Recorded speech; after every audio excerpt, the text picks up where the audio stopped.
Welcome back, TOEFL family. Are you ready to ace the TOEFL speaking test?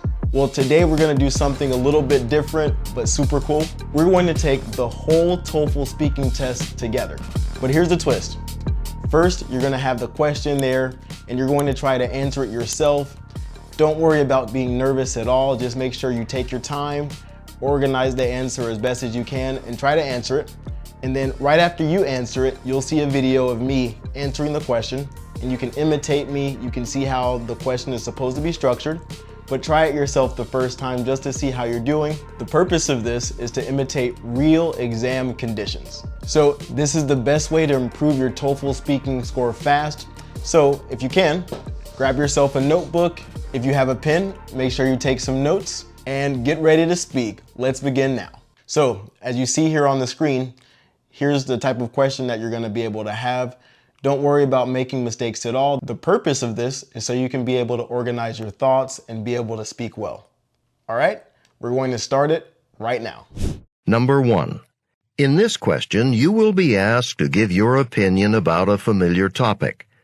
After you hear the question, you will have 15 seconds to prepare your response and 45 seconds to speak.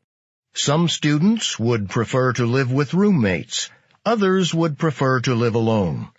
Which option would you prefer, and why? Begin to prepare your response after the beep.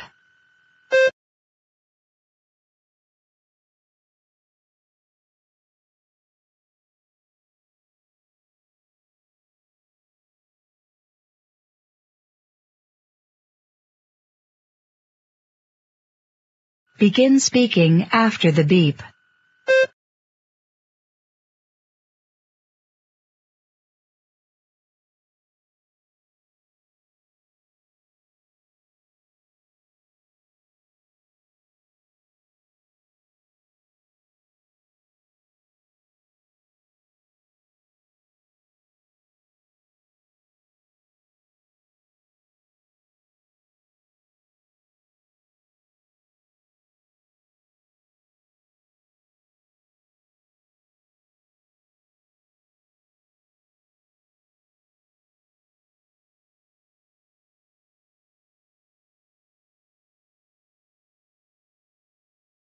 Well, personally, I would prefer to have roommates for 2 reasons. First of all, because having a roommate would definitely be an exhilarating experience. We know that no 2 people are identical, so different experiences just come with the person who will stay in the house with you. So different walks of life will let us get to know the person, and we can experience the world from their perspective. Also, when you have a roommate, we can aid one another. Dealing with life in this world is already difficult alone. So just having a roommate would help us to be able to endure the situation that we're going through easily. Also, we can grow, we can be better people, and we can mature together. Number 2. In this question, you will read a short passage about a campus situation and then listen to a talk on the same topic. You will then answer a question using information from both the reading passage and the talk. After the question, you will have 30 seconds to prepare your response and 60 seconds to speak. Read the article from the university newspaper about the plan to build new student housing. You will have 50 seconds to read the article. Begin reading now.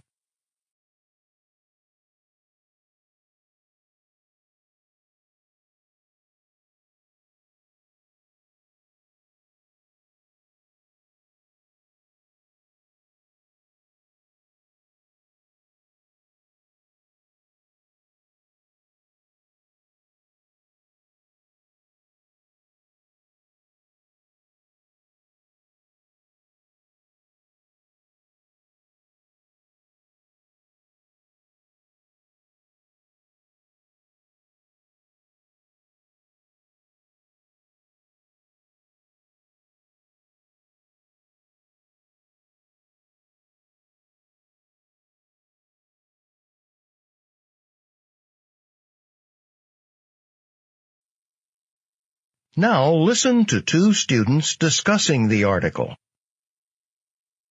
I can't believe these plans. It just doesn't make sense to me. Really? Seemed okay to me, especially the argument about the cars. Yeah, I know, but the thing is, it doesn't matter where students live because they still have to get to class somehow, right? At least if they built new dorms on campus, students would use campus transportation Instead of their cars. I see what you're getting at. If they live off campus, they're still going to have to drive and park on campus. Might even create more traffic. Exactly. Okay. Still, though, the point about students interacting more with people in the community, that doesn't seem to be a bad thing, does it? But the more time spent off campus, in town, the less time spent on campus. What about all the clubs, shows, discussions, all the campus happenings that just kind of happen? It's important to be on campus to really take advantage of these things. Having a different living experience shouldn't be given up at the expense of not being as much a part of the university community. The woman expresses her opinion of the university's plan. State her opinion and explain the reason she gives for holding that opinion. Begin to prepare your response after the beep.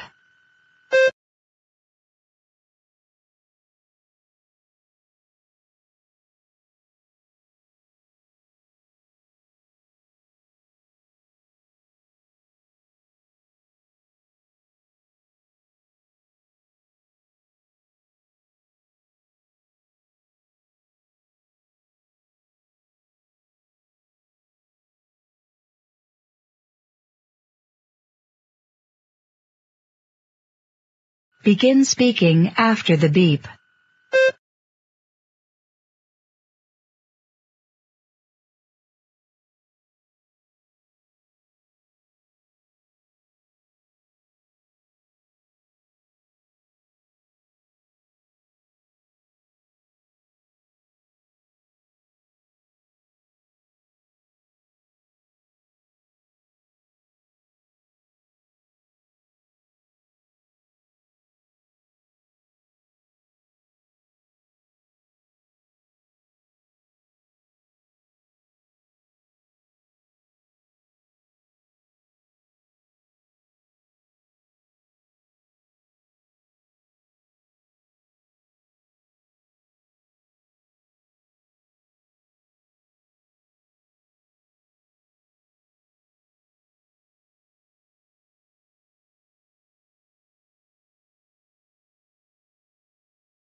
The university plans to build new student housing off campus because they think that the students can have more parking and space.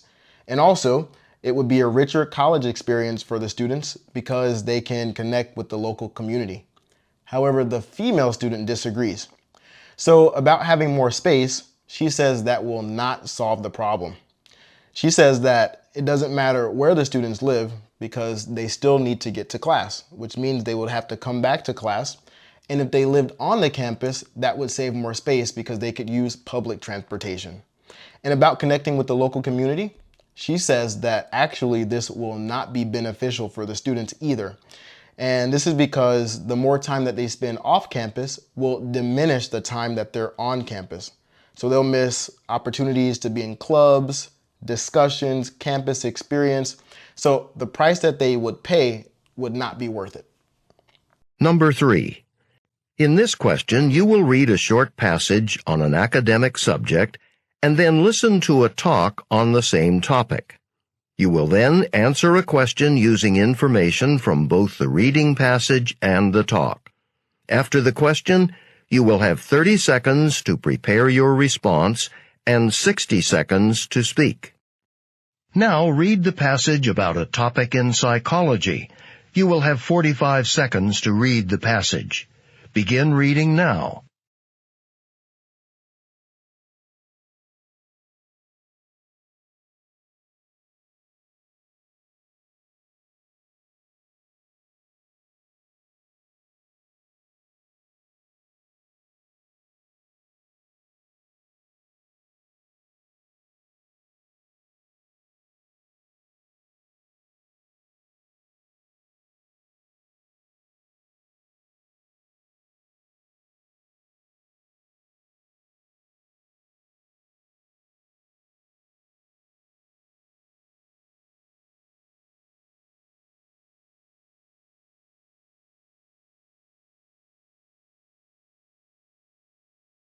Now listen to part of a lecture in a psychology class. So, we encounter this in life all the time, but many of us are unaware that we do this, even psychologists who study it, like me. For example, the other day I was at the store and I was getting in line to buy something. But just before I was actually in line, some guy comes out of nowhere and cuts right in front of me. Well, I was really annoyed and thought, that was rude. I assumed he was just a selfish, inconsiderate person, when in fact I had no idea why he cut in line in front of me, or whether he even realized he was doing it. Maybe he didn't think I was actually in line yet. But my immediate reaction was to assume he was a selfish or rude person. Okay, so a few days after that, I was at the store again, only this time I was in a real hurry. I was late for an important meeting, and I was frustrated that everything was taking so long. And what's worse, all the checkout lines were long, and it seemed like everyone was moving so slowly. But then I saw a slightly shorter line. But some woman with a lot of stuff to buy was walking toward it, so I basically ran to get there first before her. And, well, I did. Now, I didn't think of myself as a bad or rude person for doing this. I had an important meeting to get to. I was in a hurry, so, I had done nothing wrong. Explain how the two examples discussed by the professor illustrate differences in the ways people explain behavior. Begin to prepare your response after the beep.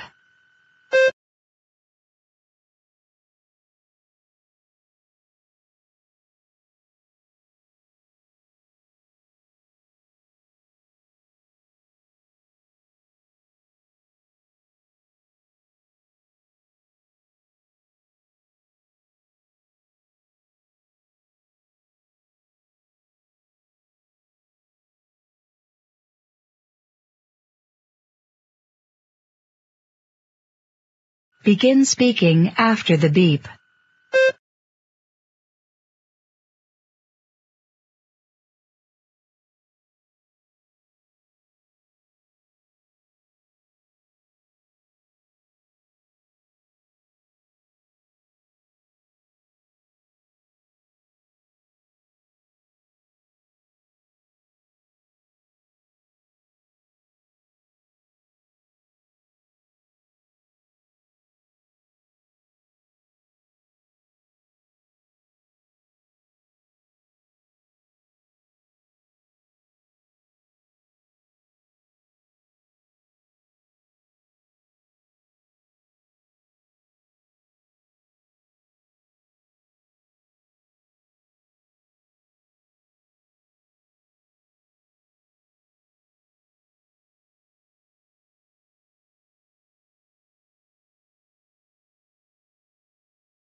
Actor-observer basically means that when we observe others, we attribute their actions to their character and personality. However, when we're in the same situation, we judge our own behavior based on situational factors that are beyond our control. And the professor gives an example about a time that he was waiting in line at a store to explain this. So he was waiting in line at a store and a guy cut in front of him, and the professor just thought he was rude and selfish. So he attributed what he did to his personality, even though he really didn't know why he did that. Maybe he didn't even realize it. However, when the professor was in the same situation, he attributed it to factors that were beyond his control. He said that he was going to be late for work, so he was in a hurry. So when he was at the same store, he cut in front of a woman, but he didn't really feel bad about it because of the reasons that we mentioned. So he cut in front of her, and he didn't think of himself as a bad person. Number 4. In this question, you will listen to a short lecture. You will then be asked to summarize important information from the lecture. After you hear the question, you will have 20 seconds to prepare your response and 60 seconds to speak. Now listen to part of a lecture in a child development class. Okay. Young children and art. Research suggests that learning art skills can benefit a young child's development. Two of the ways it can do this is by providing a platform to express complex emotions and by encouraging persistence. Now, what do I mean when I say a platform to express complex emotions? Young children have limited vocabulary. So how would they communicate the feeling of pride, for example? A drawing, though, making a drawing of feeling proud, this is something a young child could do. So a little girl might draw herself jumping up in the air next to her bike. In the drawing, her arms are raised up in the air and she's smiling. Children can communicate their emotions, whether positive or negative, through the drawing better than they could with words. And encouraging persistence? Well, art skills can help children to develop patience and concentration to persist in an activity, the willingness to keep trying to reach a goal. So, suppose there's a little boy who wants to mold a lump of clay into the shape of a car. The first attempt doesn't look too much like a car. He's disappointed, but wants to try again. The second, third, fourth try still don't look quite right, but there's improvement with every attempt. So after some time, he gets to the point where he's satisfied with his creation. The newly shaped clay car is an instant reminder of an accomplishment, a success resulting from his persistence.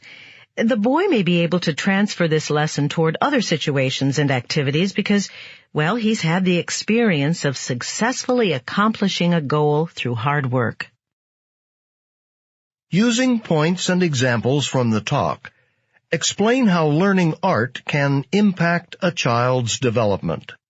Begin to prepare your response after the beep.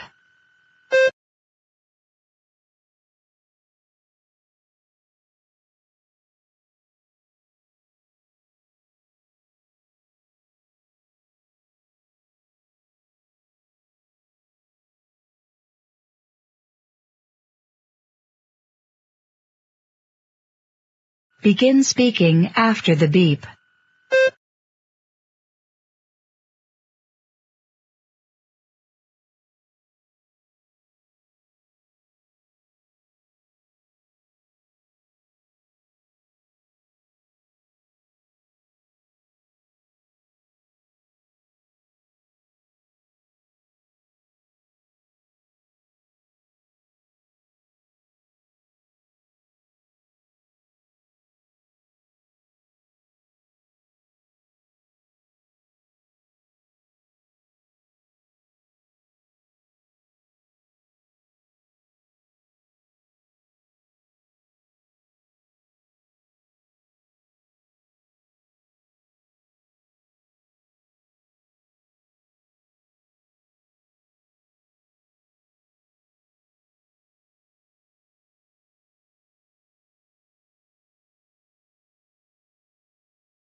Learning art can impact a child's development in two ways. And the first way is providing a platform to express complex emotions. So a young child has limited vocabulary, so maybe they'll express themselves in ways like drawing. For example, a young girl may draw that she's jumping next to a bike with her arms raised and she's really happy. And the reason that she draws this is because she really can't express with words that she's proud of herself for learning how to ride a bike. And the second way that it can help a child is encouraging persistence. For example, it'll teach them patience, concentration, and that will help them to not give up. The professor gives an example of a boy molding clay into a car to explain this. So maybe the first time he'll make a mistake, but the second time he'll make a mistake again, but keep improving. And eventually he'll make that car. So that hard work will be transferred to other facets of his life, like when he's working, for example. Woo!